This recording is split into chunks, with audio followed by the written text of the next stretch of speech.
Dek ulah nila satitia, rusak susu sabalango. Dek hanyo salah nan sakete, ilang budi bayak nan salamoko. Surang nan makan cubada, sadonyo nan kanai gata. Saikua kabau nan bakubang, sakandang kanai luluaknyo. Kadang kita buruk di mata orang, bukan karena dek perbuatan nan kita lakukan, tapi carito nan dikarang dek orang nan indak sanang. Talampau babiso orang takwi, talampau jina orang pamainkan.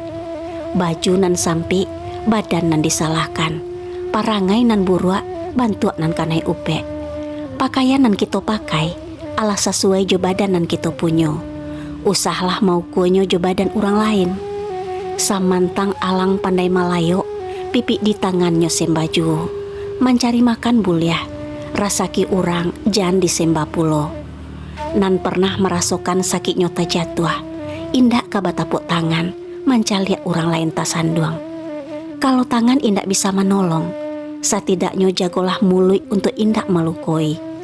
Nan harus diperbaiki adalah isi hati kita, sifat buruk kita, prasangko kita, perilaku kita, jo ucapan kita.